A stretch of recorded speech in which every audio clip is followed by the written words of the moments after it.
दोस्तों, छत्तीसगढ़ के एक छोटे से गांव में एक छोटा सा परिवार रहता था। उस परिवार में कुल 5 सदस्य होते हैं। हंसी खुशी परिवार रह रहा होता है, लेकिन उनकी ये खुशी ज्यादा दिनों तक नहीं रहने वाली थी, क्योंकि उस परिवार में एक ऐसा शख्स आता है जिसे शायद कभी नहीं आना चाहिए। वो शख्स कौन था, क्यों आया इनकी जिंदगी में, ये जानने के लिए वीडियो के अंत तक कृपया बने रहें। छत्तीसगढ़ के तख्तपुर थाना क्षेत्र के एक छोटे से गांव में एक छोटा सा परिवार रहता था।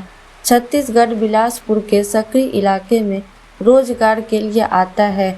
आने के बाद उस परिवार का मुखिया जगेंद्र साहू का नौकरी लग जाता है और वो खुशी खुशी पूरे परिवार के साथ जिंदगी बिता रहा था। जिसके परिवार में कुल 4 लोग और थे, जिसमें एक पत्नी 3 बेटियां रहती थी। जगेंद्र जब अपने काम पर चला जाया करता था और बेटियां स्कूल चली जाया करती थी, तब निशा साहू घर में अकेली रहती थी। अकेलापन दूर करने के लिए वो टीवी सीरियल देखा करती थी, लेकिन निशा साहू का मन नहीं लग रहा था। तभी निशा साहू घर से बाहर निकलकर अपनी ही गली के किराने के दुकान पर गई।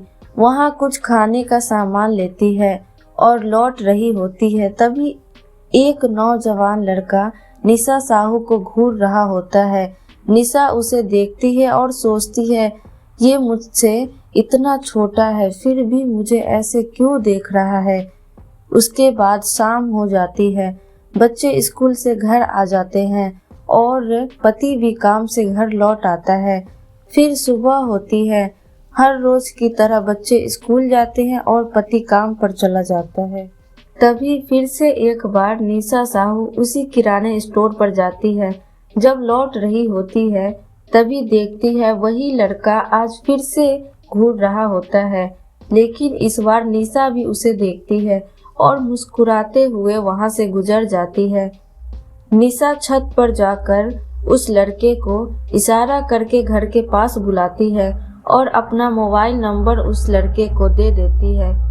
लड़का तकरीबन निशा से 10 साल छोटा था, लेकिन फिर भी निशा सारी हदें पार करके उस लड़के से प्यार भरी बातें करती है और इस कदर लड़का के प्यार में पड़ जाती है और ये भी भूल जाती है कि उसका एक पति भी है और 3 बेटियां भी है। लगभग 1.5 सालों तक निशा उस लड़के से संबंध बनाती है, लेकिन एक दिन निशा की बड़ी बेटी स्कूल से घर जल्दी आ जाती है तो देखती है कि निशा किसी लड़के से संबंध बना रही होती है। आपत्तिजनक हालत में मां को देखकर वो बच्ची सन्न हो जाती है और परेशान होती रहती है। बेटी अपनी मां को आवाज देती है, तब उसकी मां घबराकर उस लड़के को छत के रास्ते से उसे भगा देती है और बेटी को डांटते हुए बोलती है कि तुम इतना जल्दी स्कूल से कैसे आ गई, क्यों आई। लेकिन मां को देखकर बेटी अंदर ही अंदर क्रोधित हो रही होती है। माँ अपनी बेटी को नॉर्मल दिखाने की कोशिश कर रही थी, लेकिन बेटी का बर्ताव चेंज था। निशा अपनी बेटी के बर्ताव से समझ जाती है कि उसकी बेटी ने कुछ गलत देखा है, जो कि उसे नहीं देखना चाहिए था। फिर निशा उस लड़के को कॉल करती है और बोलती है कि तुम कुछ दिनों तक कहीं चले जाओ। मुझे ऐसा लगता है कि मेरी बेटी ने हमारी हरकतें देख लिया है। मुझे ऐसा लगता है कि कहीं वो अपने पिता को न कह दे, इसलिए मैं तुम्हें बोल रही हूँ, तुम कुछ दिनों के लिए किसी रिश्तेदार या किसी शहर में चले जाओ। जैसे ही ये बात नॉर्मल हो जाएगी तो तुम चले आना, फिर हम दोनों कंटिन्यू संबंध बनाएंगे। लड़का निशा की बात मान लेता है और वो कुछ दिनों के लिए किसी रिश्तेदार के यहाँ चला जाता है। कुछ दिनों के बाद लड़की का बर्ताव ठीक नहीं देखकर पिता जगेंद्र परेशान हो जाता है। एक दिन बेटी से जगेंद्र अकेले में पूछता है कि बेटा, तुम माँ से इतना बदतमीजी से क्यों बात करती हो। तब बेटी रोने लगती है तो जगेंद्र पुचकारते हुए बेटी से पूछता है क्या हुआ। तब बेटी बताती है, जो बात बेटी बताती है उसे सुनकर जगेंद्र के पैरों तले जमीन खिसक जाता है।